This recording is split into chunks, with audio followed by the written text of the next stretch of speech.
안녕하세요. 오늘도 사연 살롱을 찾아주셔서 감사합니다. 저는 이제 30대 후반에 접어든 여자입니다. 사연을 보내기 전에 워낙 평소 즐겨보던 채널이라 다른 분들의 이야기도 쭉 들어보았는데 제 나이가 이런 사연을 적기엔 좀 나이가 어린 편에 속하는 것 같아 살짝 속상하기도 하네요. 요새 며느리들은 옛날에 비하면 시댁살이가 많이 없어졌다고 이야기들 하지만 그것도 어떤 시댁을 만나느냐에 따라 다른 것 같아요. 저의 경우만 봐도 꼭 그렇지만은 않다고 느끼니까요.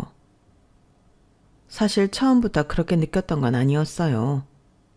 제 남편은 이남 중 차남인데 어렸을 때부터 온 식구들의 관심이 아주버님에게 가 있었기 때문에 자연스럽게 며느리인 저 역시 별로 시댁에서 관심을 받지 못하는 편이었거든요. 아주버님을 낳기 전까지 몇 번이고 유산의 아픔을 겪고 정말 어렵게 낳은 첫 아들이라 그런지 시부모님께서는 아주버님께 정말 투자를 아끼지 않으며 키우셨다고 해요. 아주버님께서 태어나셨을 때만 하더라도 시부모님께서 한창 경제적으로 잘 나가시던 때라 뭐 하나 부족한 것 없이 키우시다가 돌연 계획에도 없던 늦둥이로 둘째가 생겼는데 그게 저희 남편이었어요. 그런데 참 타이밍 안 좋게도 그때 하필 시아버지께서 하시던 사업이 휘청거리는 바람에 집안에서는 남편이 태어난 것에 대해 축복과 기쁨이라기보다는 불안과 걱정이 앞서는 분위기였대요. 그 때문인지 같은 부모님 아래 자랐음에도 자라온 환경도 부모님이 대하는 태도도 다르게 컸다고 해요. 그게 가끔 속상하진 않냐고 물어보면 그래도 오히려 그 덕분에 형에 비해 자유롭게 자랄 수 있었던 것 같아서 좋은 점도 있다고 하더군요. 매사에 긍정적인 남편 덕분에 저도 결혼할 때부터 시댁에서 찬밥 신세인 부분에 대해 마냥 나쁘게 생각은 안 들었어요. 시부모님의 관심과 애정을 한 몸에 받는 것보다는 차라리 약간 관심 바뀐 게 더 편하기도 했고요. 굳이 안 좋았던 점을 꼽자면 약간의 티 안 나는 차별이 존재했다는 점이었어요. 지극정성으로 키운 장남은 어떻게든 좋은 집안으로 장가 보내겠다며 수소문 끝에 부잣집 딸을 며느리로 들여오셨거든요.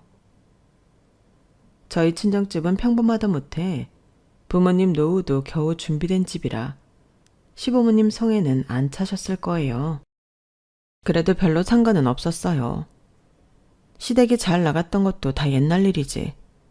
제가 결혼을 했을 때쯤에는 시댁도 딱히 볼 것 없이 평범한 집이었거든요. 과거의 영광에서 벗어나지 못하고 운 좋게 얻은 큰 부잣집 딸인 큰 며느리만 바라보고 있는 시부모님이 오히려 안쓰럽게만 느껴졌죠. 아주버님과 남편이 나이 차이가 많이 나다 보니 자연스럽게 형님과 저도 나이 차이가 좀 있을 수밖에 없었어요. 형님은 저보다 6살이 많으셨고 모 회계법인 임원의 딸이셨고 영국에 유학까지 다녀오신 명문대 엘리트셨어요. 이렇게 동서지간으로 만나지 않았으면 평생 만날 일 없는 종류의 사람처럼 느껴졌죠. 집안에 돈이 많다 보니 친정에서 꼭 하고 싶은 일이 없으면 굳이 힘들게 일하지 말고 남편과 결혼 생활이나 행복하게 하라고 했을 정도로 경제적으로도 풍족한 상황이셨죠. 말로만 들어도 범접하기 힘든 느낌이었는데 형님을 처음 마주쳤을 때 얼굴에서부터 귀티가 철철 흐르는 분위기에 거리감이 확 느껴져서 잘 못 다가가겠더라고요.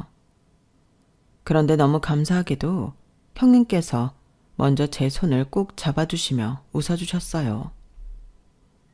나도 드디어 동서가 생기네.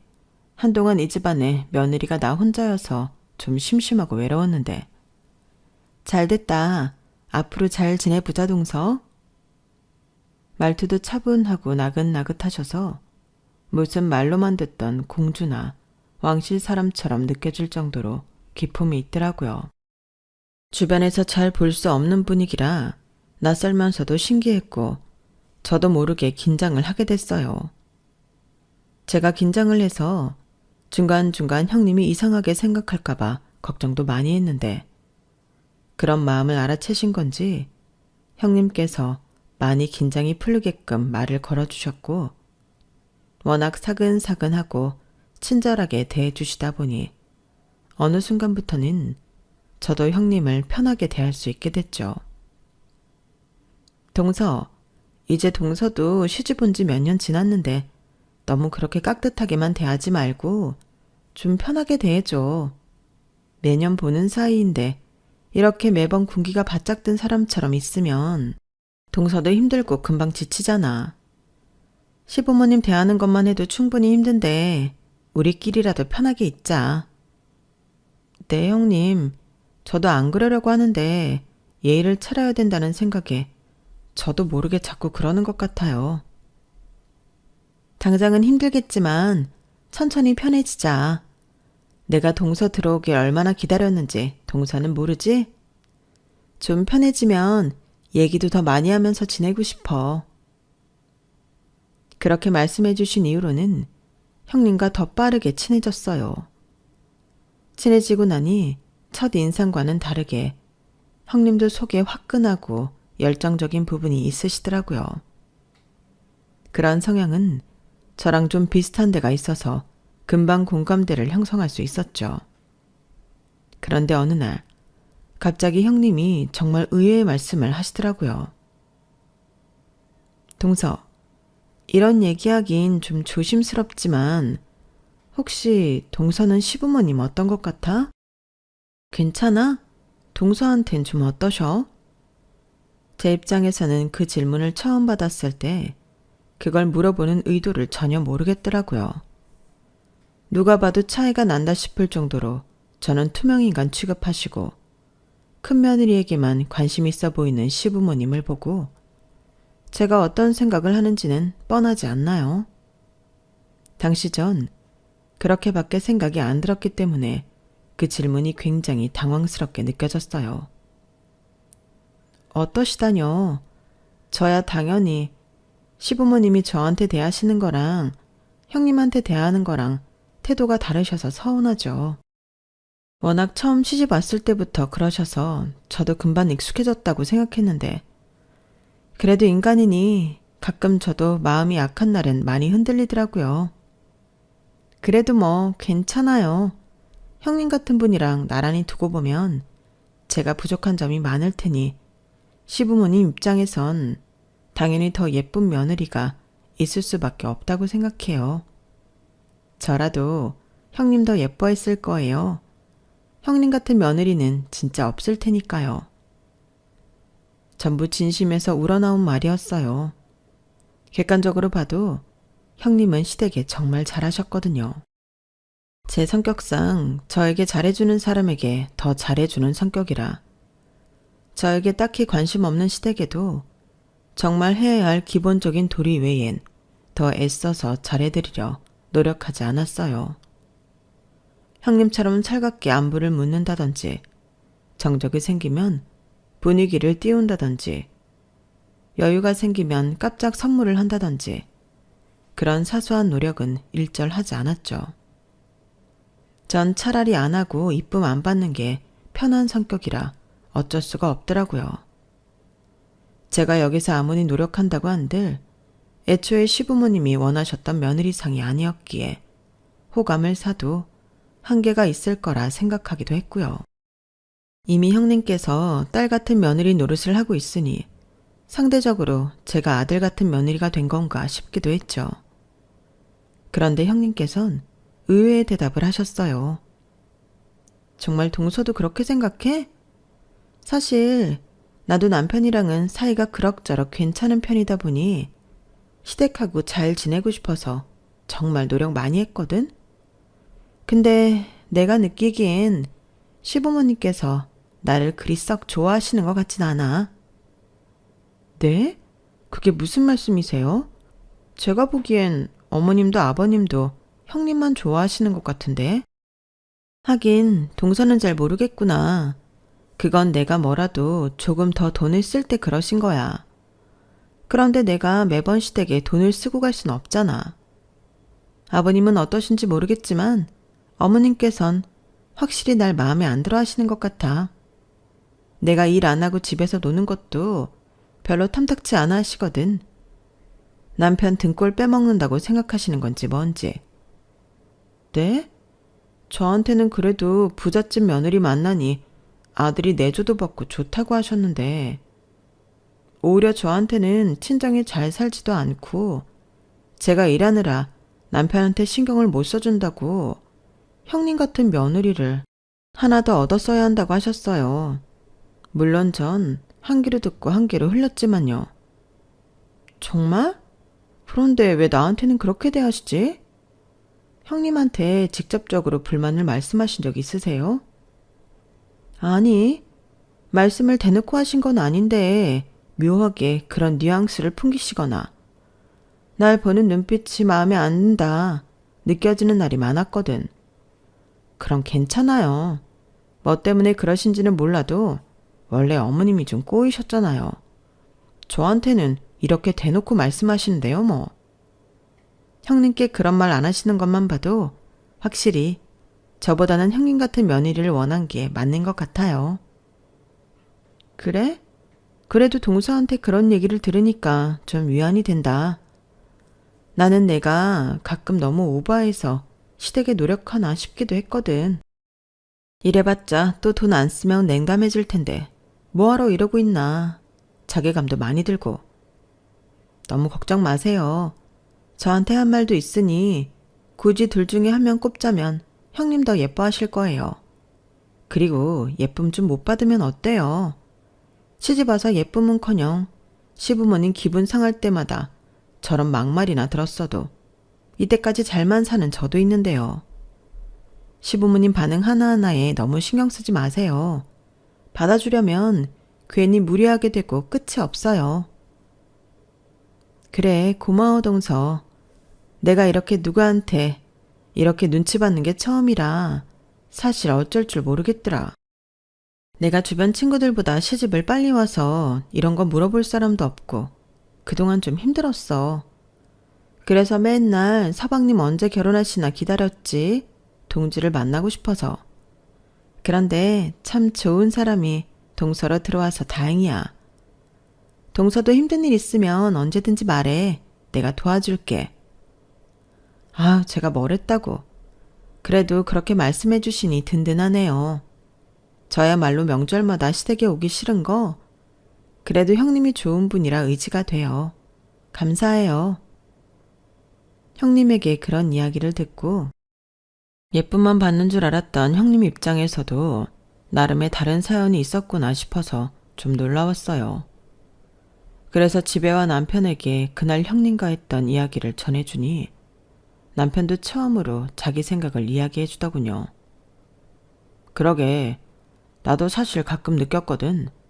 엄마가 형수님 이쁘다 이쁘다 하면서도 가끔 이상하게 구박하고 싶어하는 느낌이 있었다고 해야 하나? 그렇다고 진짜로 구박을 한 건 아닌데 당사자만 느낄 수 있을 법한 미묘한 기싸움 같은 걸 거실 때도 있고. 나는 형수님이 하도 표정 관리를 잘하셔서 나만 느끼나 싶은 적이 한두 번이 아니었는데 그럼 형수님이 확실히 그걸 느끼셨다는 거네. 진짜? 이런 거 보면 내가 확실히 둔감하긴 한가 봐. 나는 마냥 예뻐라 하시는 줄로만 알았네. 뭐 둔감하니까 이때까지 시댁 버틴 거긴 하지만 저보다 형님을 오래 보고 지낸 남편이 역시 다르긴 하더라고요. 그날 이후로 저도 어머님과 형님 사이를 유심히 관찰을 좀 하게 됐어요. 어머님은 평소에는 형님에게 잘해주지만 남편과 형님이 이야기한 대로 어떤 날은 뭐가 빈정이 상하신 건지 형님에게 갑자기 비아냥대시거나 눈치를 주시더라고요. 그런데 그게 저한테 하듯 하는 게 아니라 정말 은근하게 사람 기분을 깎아먹는 종류의 것이었어요.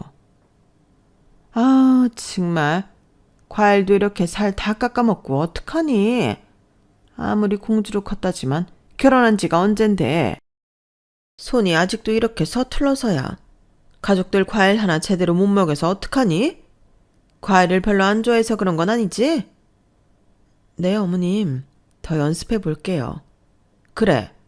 다른 애들처럼 뼈 빠지게 직장 가서 일할 필요도 없는데 이왕이면 시간 남을 때 이런 거라도 틈틈이 연습해 놓으면 좋잖아.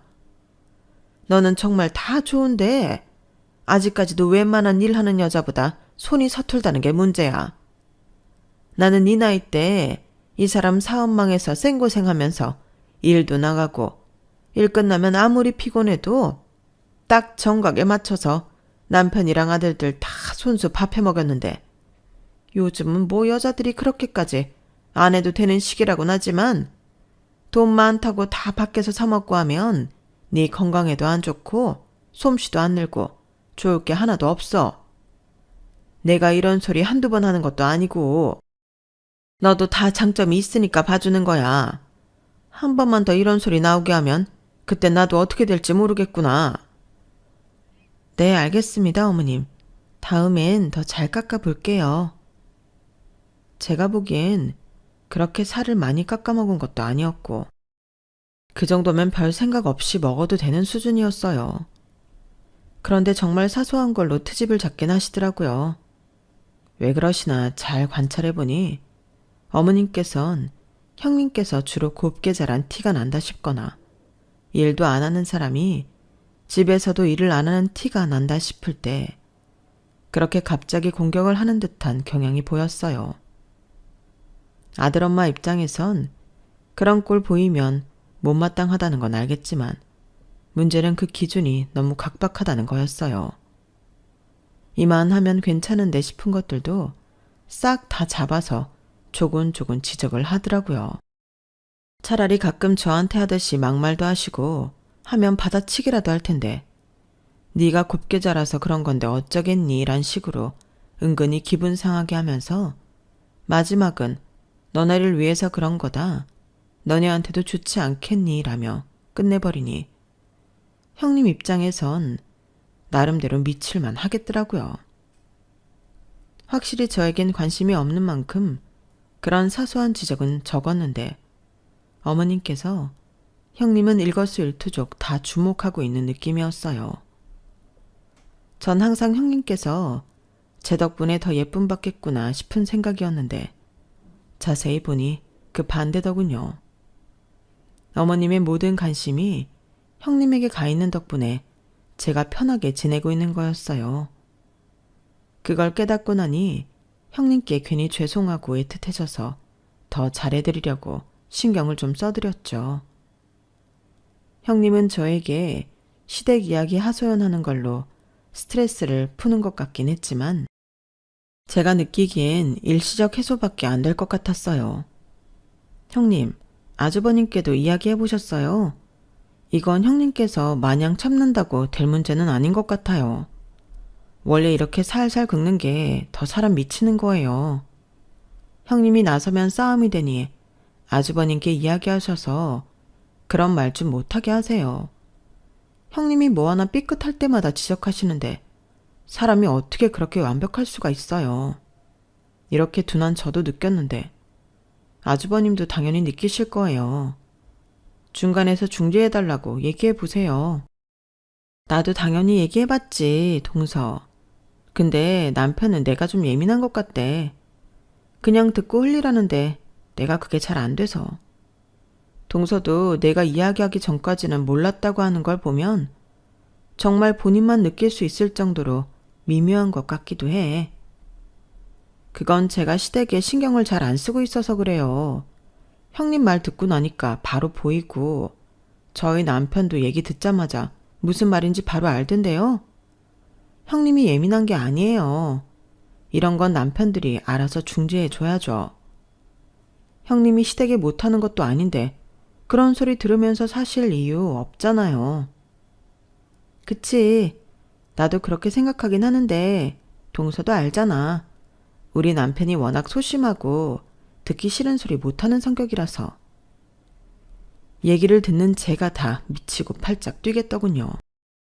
아주버님께서 상황 인지를 하고 있는데도 전혀 도움을 못 주시는 모양이었어요. 아내가 힘들어하면 좀 나서지. 아무리 소심하다고 한들 제 부모에게도 그 정도 요구를 못한다는 아주버님이 답답해 미치겠더라고요. 그럼에도 형님께서는 난색을 포하면서도 남편 욕은 일절하지 않으셔서 평소에 부부관계가 얼마나 좋으면 저런 속 터지는 부분도 이해를 하려고 노력할까 싶어 추가로 말은 얹지 않았어요. 제가 굳이 나서서 부추기지 않아도 그동안 알아서 많이 싸우지 않으셨을까 싶기도 했고요.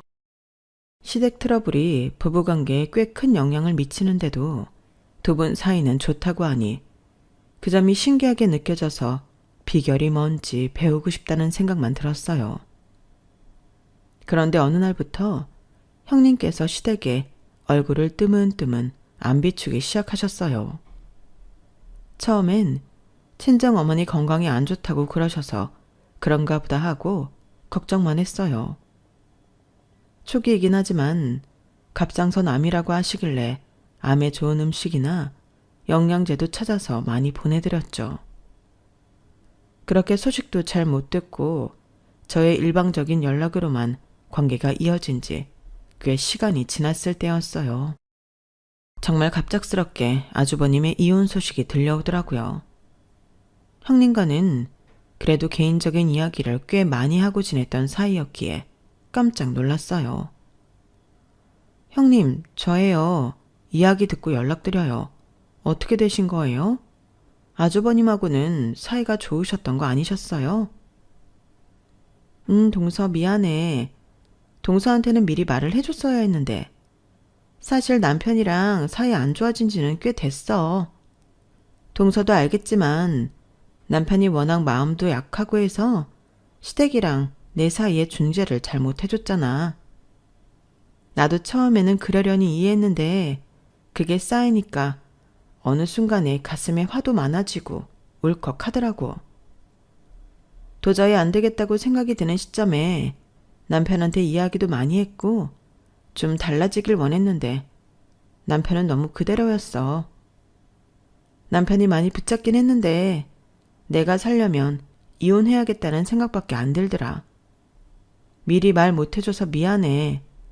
솔직히 이렇게 싸우다 보면 남편이 바뀔 줄 알았거든. 근데 사람 고쳐 쓰는 거 아니라더니 정말 안 바뀌더라고. 나도 나름대로 정말 힘든 시간을 보내느라 얹을 줄 생각도 못했어. 사과 안 하셔도 돼요. 저야말로 형님 안 오시고 하면 좀 더 여쭤봤어야 했는데. 그냥 부모님 몸이 안 좋으셔서 시댁에 신경 못 쓰고 계신 줄로만 알고 있었어요. 이제 친정 어머니 건강은 괜찮으신 거예요? 엄마는 나으신 지 오래야. 시댁 안 가려면 그런 핑계라도 있어야 할 것 같아서 적당한 핑계 된 거였어. 나 양육권도 포기했다? 네? 정말요? 양육권만큼은 절대 안 넘겨주려고 했는데 시댁에서 워낙 완강하고 난리를 쳐서. 양육권을 내가 가지고 가면 아이 핑계로 나한테 계속 고나리질을 할 것 같은 느낌이 들더라고. 우리 아들한텐 너무 미안하지만 한번 정이 확 떨어지니까 정말 시댁 꼴은 보기도 싫어서. 정말 이것만 생각하면 마음 아프고 우울한데 이렇게라도 안 하면 난 시댁을 영영 못 벗어날 것 같아서. 동서는 내 마음 이해하지? 당연하죠, 형님. 이런 말씀 드리기 좀 그렇긴 하지만 아이도 아이지만 형님부터 우선 사셔야죠. 양육권은 그렇게 우겨서 가져갔으니 준이 걱정은 너무 하지 마세요. 그래도 어머님이 손주한텐 지극정성이시잖아요. 제가 시댁에 갈 때마다 잘 지내는지 지켜볼게요. 고마워, 동서. 그동안 내 얘기 잘 들어주고 조언도 잘해줘서 정말 고마웠어. 그래도 나 시집와서 정말 동서 덕분에 버텼어. 이혼하고 나면 지금처럼 자주 연락하고 만나진 못하겠지만 무슨 도움 필요하면 언제든 연락해. 네, 형님도 건강하세요. 형님하고는 알게 모르게 정이 많이 쌓인 느낌이라 앞으로 못 만난다고 생각하니 마음이 씁쓸했어요. 그나마 형님 만나는 재미로 시댁에 갔었는데 앞으로 형님도 없는 시댁에 혼자 며느리로 가야 한다고 생각하니 약간 눈앞이 암담해졌죠. 그러고 나서 형님이 없는 첫 설날 시댁에 가보니 분위기는 정말 이루 말할 수 없을 정도로 암담하더라고요. 아주버님은 형님과 이혼이 확정되고 마음고생이 심하셨는지 얼굴이 말이 아니시더군요. 밥도 잘 안 챙겨 드셨는지 살도 쏙 빠지셨고 원래 온화한 분위기를 풍기는 분이었는데 얼굴에 숨길 수 없는 우울한 그림자가 드리워진 것처럼 보였어요. 괜찮냐고 물어보면 눈물을 툭 쏟을 것 같이 위태로워 보이는 모습에 차마 이혼의 이응자도 못 꺼내겠더라고요.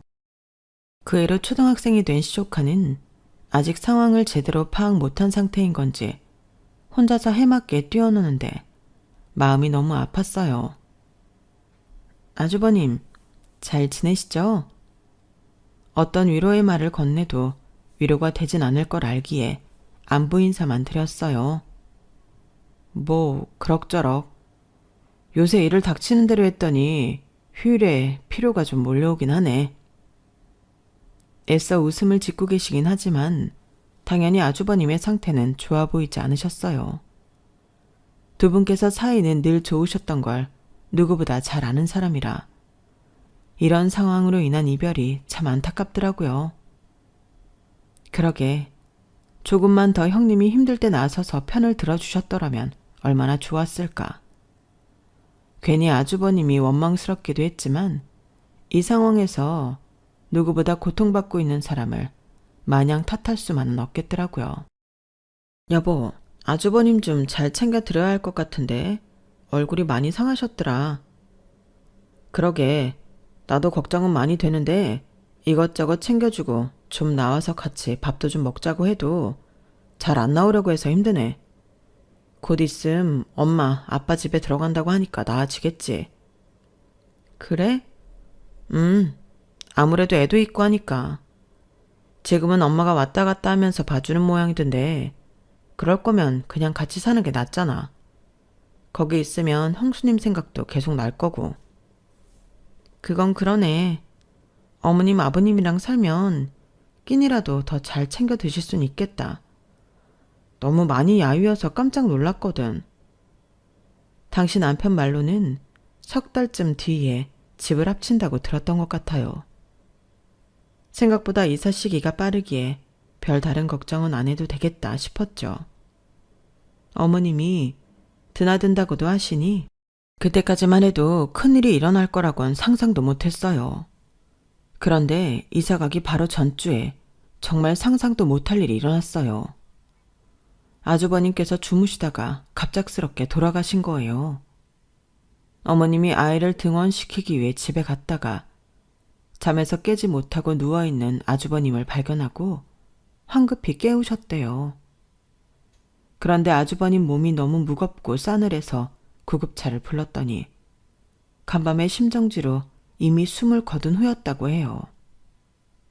시댁은 그야말로 뒤집어졌죠. 어머님은 그 자리에서 기절하셨다가 겨우 깨어나셨고 충격적인 소식에 저희도 아버님과 시조카를 케어하러 바로 시댁으로 달려갔어요. 아무것도 모르고 저를 반겨주는 시조카 얼굴을 보니 이렇게 어린 나이에 아버지를 잃은 조카가 너무 가여워서 울컥하더군요. 무슨 정신으로 장례를 치렀는지 모르겠어요.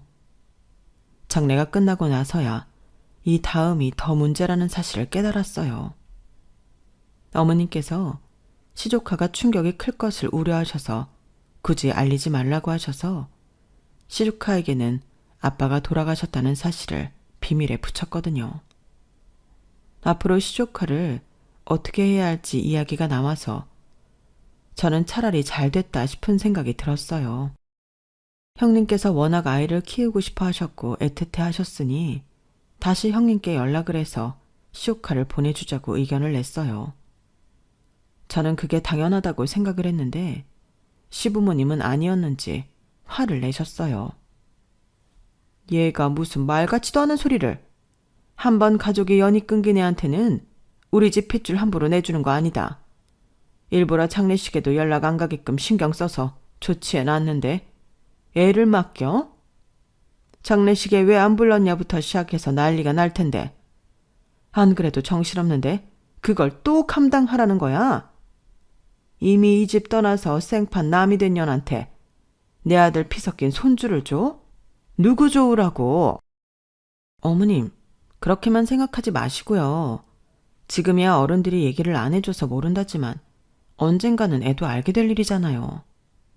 아버지도 일찍 돌아가셨는데 엄마도 곁에 없다고 생각하면 애 입장에서 어떻겠어요?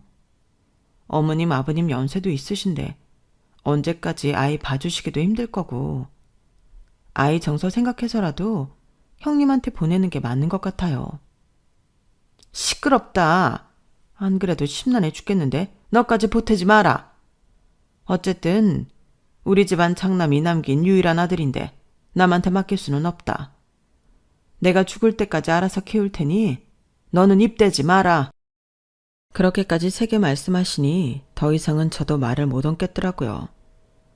그땐 형님과 연락 끊고 지낸 지도 오래되어 이 소식을 전하기도 참 망설여졌어요. 애초에 아주버님이 돌아가셨다는 소식도 모르고 계신 분께 이런 연락을 드려도 괜찮은 걸까 싶더라고요. 이혼한 지 그리 오래되지도 않았는데 차라리 시댁 일은 모르고 사는 게 나으려나 싶어 차마 연락을 못 드렸어요. 시조카 걱정도 됐지만 저렇게 강경하게 직접 키우시겠다는데 할 말도 없었고요. 역시나 시부모님께서는 아끼던 장남을 잃은 충격으로 아이를 제대로 돌보실 정신이 못 되시는 것 같았어요. 보다 못한 남편이 아이를 잠깐 데리고 오자고 제안을 하더라고요. 여보, 당신한텐 정말 미안한 일이지만 우리가 시조카 좀 데리고 있으면 어떨까? 엄마 아빠 지금 감정 추스르기도 벅찬마당에 애까지 돌보려니 너무 힘들어하시는 것 같아서 한 달 정도만 우리가 데리고 있으면 좀 도움이 될 것 같은데 어떻게 생각해? 그래, 그러자. 안 그래도 어머님 아버님도 걱정했지만 나도 조카가 신경 쓰여 죽겠어. 그렇게 시조카를 저희 집에서 데리고 있게 됐어요. 남편이랑 저랑 둘 다 하는 일이 재택근무를 자유롭게 쓸 수 있는 일이라 아이 돌보는 게 그렇게 힘에 부치진 않았어요. 이제 막 초등학생에 입학해서 학교에 잘 가는지 확인하고 하원하면 학원 버스에 태워 보내는 게 전부였거든요. 집에 오면 숙제시키고 끼니 챙겨주고 잘 재우면 됐어요. 시조카가 그래도 아주버님과 형님 성향을 닮아서 참 착하고 순해서 불편할 건 없었죠. 하지만 남편과 이야기한 한 달이 지나고 나니 슬슬 제 생활에 제약이 느껴지면서 힘들어지더라고요. 남편도 마찬가지였는지 시댁에 아이를 돌려보내려고 몇 번 시도를 했지만 시부모님이 아이를 보면 아주버님이 생각이 나서 힘들어한다는 핑계로 계속해서 저희 집으로 아이를 돌려보냈어요. 시조카가 워낙 아주버님과 닮아서 처음엔 충분히 그럴 수 있겠구나 싶어 납득을 했지만 그렇게 세 번째 아이를 돌려보내고 나니 저도 나설 수밖에 없더라고요. 어머님, 아버님, 힘드신 건 알겠지만 이제는 아이 맡아서 키워주셔야 할 것 같아요. 저희도 생활을 해야 하는데 벌써 시조카 맡은 지 반년이 지나서요. 조카가 집에 있으니 사람도 못 만나고 미룬 지 너무 오래되어서 이제는 좀 데리고 가주셔야 할 것 같아요. 안 그래도 내가 애 문제로 이야기 한번 하려고 했는데 잘 됐구나. 너희가 그 애를 키워줬으면 싶어서 말이다. 네? 그게 무슨 말씀이세요? 너희 어차피 애 생각도 없었잖니? 커리어 끊기는 것도 그렇고 몸에 무리 가는 것도 그렇고 아이 낳으면 받을 손해들 하나도 안 받고 아이가 생겼으니 오히려 네 입장에선 좋은 거 아니냐? 어차피 사람이 늙어서 다 자식이 필요하다. 그 애를 잘 키워주면 그 애가 나중에 너네한테 효도도 하고 늙고 병들면 병수발도 들어줄 텐데 차라리 잘 된 거 아니니? 게다가 키우기 가장 어려운 시기들은 다 지났으니 냅두면 알아서 잘 큰다. 그러니 니네가 애 좀 데리고 살아라. 아니 어머님, 그게 무슨 말도 안 되는 소리세요. 저희 애도 아닌데 어떻게 저희가 키워요? 그럴 거면 저도 임신해서 애 낳았죠. 말이 안 되긴 뭐가 안 돼. 너는 네 몸 하나도 안 상하고 애를 갖는 건데 뭐가 문제냐. 그리고 입양해온 애도 아니고 네 남편 핏줄 갖고 태어나는데 너 애 낳고 제일 힘든 시기가 7살 때까지인 거 몰라? 다 큰애 데리고 있다가 몇 년 뒤에 키워줬으니 효도하라고 생색낼 수 있는데 그걸 안 하겠다고? 자식 없는 부부의 말로가 얼마나 비참한지 알면 그런 생각 감히 하지도 못할 거다. 아니, 어머님, 그게 아니라 말씀드렸잖아요. 저희는 애 키울 생각이 없으니 아이를 안 가진 거라고요. 남편 피가 섞이든 안 섞였든 저희 애가 아니잖아요. 그리고 처음부터 형님한테 애 보내자는 거 끝까지 맡아서 키우겠다고 우기신 건 어머님이세요. 누구 좋으라고 멀쩡한 애를 뺏겨. 내가 왜 남이 된 며느리를 챙겨? 내 며느리 널 챙겨야지. 다 너 좋으라고 하는 소리니 내 조언을 너무 쓰게만 받지 말고 달게 받을 줄도 알아라. 지금이야 어색하겠지만 좀 같이 지내다 보면 정도 들고 너도 네 애같이 애틋해지는 순간이 분명 올 거다. 토달지 말고 일단 어른이 하는 얘긴 귀 기울여 들어. 남편도 저도 몇 번이고 시부모님과 싸워봤지만 급기야 저희 연락을 안 받으시면서까지 고집을 피우시는 모습에 두 손 두 발 다 들었어요. 이쯤 되니 정말 전쟁이라도 하자는 건가 싶어서 화가 나더라고요. 잘난 며느리 얻었다고 차별할 땐 언제고 형님 이혼하시고 제 도움이 필요할 때가 되니 덥석 애를 맡겨버리는 것도 괘씸했지만 그나마 자랑거리로 여기던 맏며느리한테라도 잘했으면 다행인데 그마저도 열등감에 못살게 굴어서 멀쩡한 자식 이혼시키고 애는 데리고 가고 싶다는 것도 굳이 빼서다 집에 앉혀놓고는 자식이 원인 모를 심정지로 세상을 뜨니 육아가 감당이 안 돼요. 저희한테 떠넘기는 것 같아 화가 나더라고요. 어머님 아버님 욕심 때문에 그 누구도 마음 편히 행복하지 못하고 고통만 받고 있는 것 같았어요. 시간이 갈수록 그 생각은 선명해져서 저라도 모든 걸 바로 잡아야겠다는 생각이 들었죠. 그 길로 전 바로 형님께 연락이 닿기 위해 노력했어요. 형님께선 이혼하시고 몇 년 뒤 연락을 바꾸신 모양인지 오랜만에 연락을 드렸을 땐 이미 그 번호를 다른 사람이 쓰고 있었거든요. 형님이 저에게도 이야기 않고 번호를 바꿔버린 게 서운하기도 했지만 저도 어쩔 수 없는 시댁 식구였을 테니 이해가 안 가는 것도 아니었어요. 그래서 형님과 친하게 지냈을 적 주고받았던 이야기들로 형님이 흔적을 남겼을 만한 곳들을 추측해 봤어요. 그러다 형님이 아주 예전에 주기적으로 방문하는 단골 커피집이 있다고 했던 게 생각나 메모장을 뒤져 그곳을 찾아냈죠. 사장님께 사연을 말씀드리니 바로 누군지 아시더라고요. 연락처 남겨주시면 그 손님 오셨을 때 꼭 말씀드릴게요. 그렇게 사장님의 도움 덕분에 저는 무사히 형님과 연락을 할 수 있었어요. 다행히 형님께선 오랜만에 만난 저를 반갑게 여겨주셨고 자초지종을 다 들은 후엔 충격에 한참 동안 눈물을 흘리며 고마워하셨어요. 고마워 동서. 내가 이 은혜는 절대 잊지 않을게. 그동안 잘 데리고 있어줘서 정말 고마워. 우리 아들 엄마 얼굴 까먹진 않았을까 너무 걱정된다. 그리고 우리 남편 이 바보 같은 사람 참고만 살더니 결국 그렇게 갈 거였으면 차라리 바지가랑이라도 붙잡고 날 놓지 말지. 오늘 남편한테 가봐야겠어. 내일쯤 지훈이 데리러 갈게. 하루만 더 신세 질게. 아니에요. 신세는 무슨. 아이가 부모 밑에서 자라야 하는 건 당연한 일이죠. 그렇게 다음날 형님은 조카와 극적인 상봉을 하기도 했어요. 아이도 오랜만에 보는 엄마가 그리웠는지 눈물을 펑펑 쏟더라고요. 이 집, 저 집 어른들 집을 왔다 갔다 하느라 심리적으로도 많이 불안정했을 거라고 생각은 했지만 엄마를 보자마자 목 놓아 우는 모습을 보고 그동안 많이 힘들었는데 내색을 안 했던 거구나 싶어 안쓰러운 마음이 들더라고요. 형님은 저희에게 연신 고맙다는 말씀을 하시고 돌아가셨어요.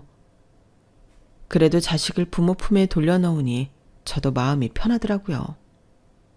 형님네는 워낙 친정이 빵빵하니 별다른 경제적인 걱정 없이 아이를 잘 봐주실 수 있을 것 같아 안심이 되기도 했고요. 그 길로 저는 바로 어머님 아버님 연락처를 차단했어요. 어차피 제가 아무리 연락드려도 받지 않으시는데 차단해도 모르시겠다는 생각이 들더라고요. 어차피 전할 말이 있으시면 남편 통해서 하시겠거니 싶어서 그렇게 했는데 아이 보낸 건 또 어떻게 냄새를 맡으신 건지 형님께 아이를 보낸 지 2주 만에 갑자기 집을 찾아오셨더라고요. 어머님, 연락도 없이 무슨 일이세요? 뭐? 연락도 없이? 네가 우리 번호를 다 차단시켜놓고 무슨 연락 타령이야? 어머, 맞다. 저는 어머님 아버님이 제 번호를 차단하셔서 연락을 못 받으시는 줄 알고 저도 한번 차단해봤어요. 깜빡하고 안 풀었네요. 그건 됐고 애는 어딨어? 얼마 전에 애 학원은 잘 다니고 있나 싶어 찾아갔더니 갑자기 다 환불받고 관뒀다던데? 내가 얼마나 수소문해서 알아본 학원인데 그걸 관둬? 애 바보 만들 일 있어? 바보는요, 어머님. 바보는커녕 사랑받고 자랄 수 있게끔 해줬는데요. 사랑? 그게 무슨 소리야? 모르시겠어요? 형님한테 보내드렸어요. 애는 친엄마 밑에서 커야죠. 멀쩡하게 살아있는 친부모 놔두고 이 집 저 집 전전할 게 아니라요. 뭐라고? 너 미쳤어? 걔 안 뺏기려고 우리가 그동안 얼마나 가진 노력을 다했는데. 그렇게 노력해서 저희 집에 억지로 맡기고는 연락도 안 받으셨어요. 형님 손에 시조카 크는 거 반대하는 건 어머님 아버님이지 저는 아니에요. 제 손을 빌리실 거면 제 의견을 존중하셨어야죠. 저는 절대 지훈이 못 키워요. 지훈이도 그동안 마음고생 많이 했는지 엄마 보니까 그 어린애가 오열을 하던데요. 애 봐서라도 할 짓이 못 돼요. 애가 그렇게 귀했으면 직접 키우셨어야죠. 야! 팀모가. 너 가서 당장 데리고 와. 내 손주 당장 데리고 오라고. 어머님이 찾아보세요. 저도 형님한테 연락 따느라 꽤나 고생했으니까. 어머님도 간절하시면 그 정도 노력은 감수하셔야죠. 야, 당장 그년 사는 주소 대. 내가 어떻게든 끌고 올 테니까. 어머님, 죄송한데 형님이 꽤 똑똑하신 분이세요. 저도 형님 어디 사는지 형님이 안 알려주셔서 몰라요. 하늘이 도와서 우연히 연락 닿게 된 거니까.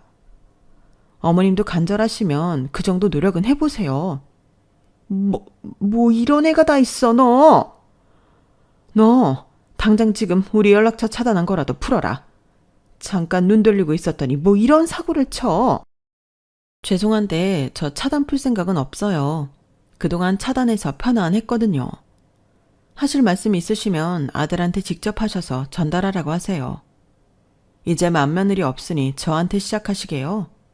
그러다 둘째 아들까지 잡으시면 어쩌려고요. 뭐야?